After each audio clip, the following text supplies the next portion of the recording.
ఒకటే చెప్తా ఉన్నా, ప్రతి పోలీసు వ్యక్తికి కూడా చెప్తా ఉన్నా, మీ టోపీ మీద ఉన్న 3 సింహాలకు కనిపించే ఆ సింహాలకు సెల్యూట్ కొట్టడం మొదలుపెట్టండి. తెలుగుదేశం పార్టీ నాయకులకు సెల్యూట్ కొట్టడం మొదలుపెట్టి, వీళ్ళు చెప్పినట్టుగా చేయడం మొదలుపెట్టి, అన్యాయాలు చేయడం మొదలు పెడితే మాత్రం ఎల్లకాలం తెలుగుదేశం పార్టీ ప్రభుత్వమే ఉండదు అని చెప్పి ఇవాళ ప్రతి అధికారికి కూడా నేను తెలియజేస్తా ఉన్నా. రేపొద్దున మళ్ళీ మా అధికారం వస్తుంది. వచ్చినప్పుడు అన్యాయం చేసిన వీళ్ళందరినీ, వీళ్ళ అధికారులందరినీ, అన్యాయం చేసిన ఈ నాయకులందరినీ కూడా బట్టలోడ తీసి నిలబెడతామని చెప్పి కూడా ఈ సందర్భంగా తెలియజేస్తా ఉన్నాను. ఎవడిని వదిలిపెట్టేది ఉండదు. ఇదే వంశీని అరెస్ట్ చేసేటప్పుడు సిఐ అన్నాడట, నేను 1.5 సంవత్సరంలో రిటైర్ అయిపోతాను అని చెప్పి. రిటైర్ అయిపోయినా కూడా, సప్త సముద్రాల అవతల ఉన్నా కూడా మొత్తం అందరినీ కూడా పిలిపిస్తామని చెప్పి కూడా ఈ సందర్భంగా చెప్తా ఉన్నా. చట్టం ముందు నిలబడేట్టుగా చేస్తాం, బట్టలు ఊడదీస్తాం, న్యాయం జరిగేట్టుగా చేస్తాం అని ప్రతి ఒక్కరికి కూడా తెలియజేస్తా ఉన్నాం. ఈ మాదిరిగా అన్యాయం చేయడం మొదలు పెడితే మాత్రం ఖచ్చితంగా ప్రజలు, దేవుడు ఇద్దరు కూడా వీళ్ళను శిక్షించే కార్యక్రమం ఖచ్చితంగా జరుగుతుందని చెప్పి సందర్భంగా మరొక్కసారి వీళ్ళందరికీ కూడా చెప్తా ఉన్నాం. రోజులుగా తిరుపతి పట్టణంలో అన్ని సబ్ డివిజన్ల హెడ్ క్వార్టర్స్లో, అన్ని ఇంపార్టెంట్ కాలేజెస్లో ఒక సైబర్ ఎక్స్పర్ట్ పిలిపించి ఈ సైబర్ నేరాలపై అవగాహన కార్యక్రమం ఏర్పాటు చేయడం జరిగింది. అన్ని విద్యార్థులకి పూర్తిగా ఒక అవగాహన కల్పించాలి.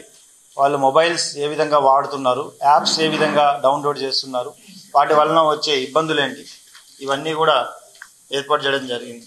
కార్యక్రమం ఏర్పాటు చేయడం రైట్ ఫ్రమ్ మండే 4వ తారీఖు నుండి ఈ రోజు వరకు ప్రతిరోజు ఉదయం 2 గంటలు, సాయంత్రం 2 గంటలు ఇంపార్టెంట్ కాలేజెస్లో రైట్ ఫ్రమ్ గూడూరు, మా సబ్ డివిజన్ హెడ్ క్వార్టర్స్ అన్నీ కూడా పుత్తూరు, గూడూరు అండ్ తిరుపతి, తర్వాత చంద్రగిరి, శ్రీకాళహస్తి అండ్ శ్రీ సిటీ అన్ని చోట్ల ఏర్పాటు చేయడం జరిగింది. అందులో భాగంగా ఈరోజు లార్జ్ స్కేల్లో గౌరవ కలెక్టర్ గారి సహకారంతో, ఎడ్యుకేషన్ డిపార్ట్మెంట్ వారి సహకారంతో అన్ని స్కూల్స్కి లింక్ ఏర్పాటు చేసి జూమ్లో 8th క్లాస్ నుండి ఇంటర్ వరకు అన్ని స్కూల్స్కి జూమ్లో దాదాపు 50 నుండి 60 వేల మంది స్టూడెంట్స్తో మనం ఈరోజు ఏదైతే ఎదుర్కొంటున్నామో సమాజంలో, ముఖ్యంగా crime against women and girl child, చిన్నపిల్లల్ని ఏ విధంగా వీళ్ళు కొంతమంది తమ దగ్గరున్న వాళ్ళే, నమ్మిన వాళ్ళే వారిపై అటెంప్ట్ చేస్తున్నారో వారికి అవగాహన కల్పిస్తూ, అదేవిధంగా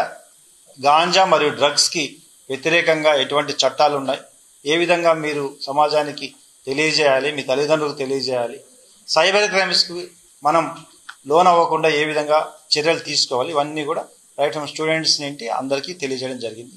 మీడియా ద్వారా ఇంకా ఎక్కువ పబ్లిసిటీ చేసి దీన్ని ఒక మూమెంట్గా తీసుకెళ్ళాలి మనం. తద్వారా మనం ఈ 3 ఏవైతే మనం ఎదుర్కొంటున్నామో ఈ సమస్యల 3టిని మనం ఏదైనా మనం అనుకుంటే సాధించింది ఏమి ఉండదు. కాబట్టి సమాజం నుండే మార్పు రావాలి. గర్ల్ చైల్డ్ విషయంలో అయితేనేమి, డ్రగ్స్ అయితేనేమి, సైబర్ అయితేనేమి. ఒక ఉద్యోగం ఊరికే ఏది రాదు. నీకు ఉద్యోగం ఇస్తామంటే పక్కన అడగాలి, ఇది ఉద్యోగం వస్తుందా లేదా, లింక్ క్లిక్ చేయడం కాదు.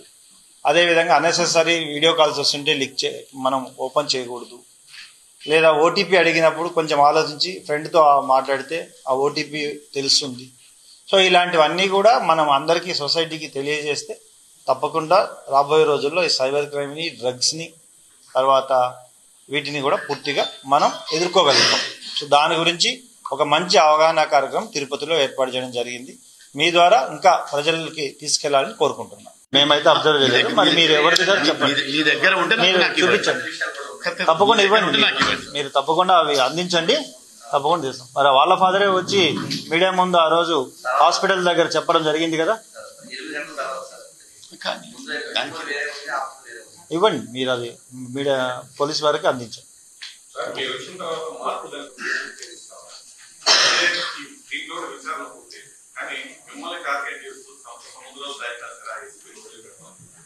నేను ఇందాకనే మిమ్మల్ని అడిగాను, నేను రాజకీయాలు మాట్లాడదలుచుకోలేదు.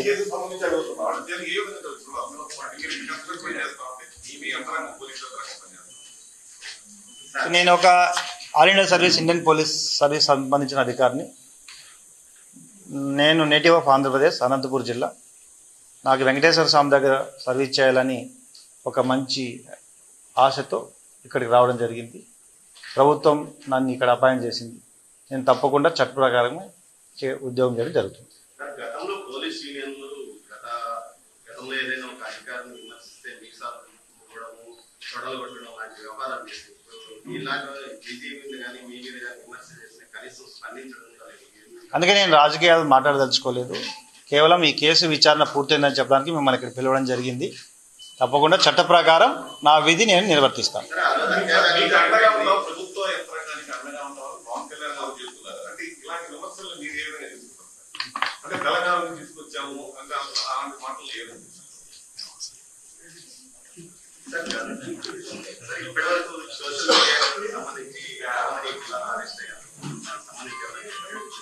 అన్నీ కూడా చట్ట ప్రకారమే మేము విధులు నిర్వహించడం జరుగుతుంది. Thank you.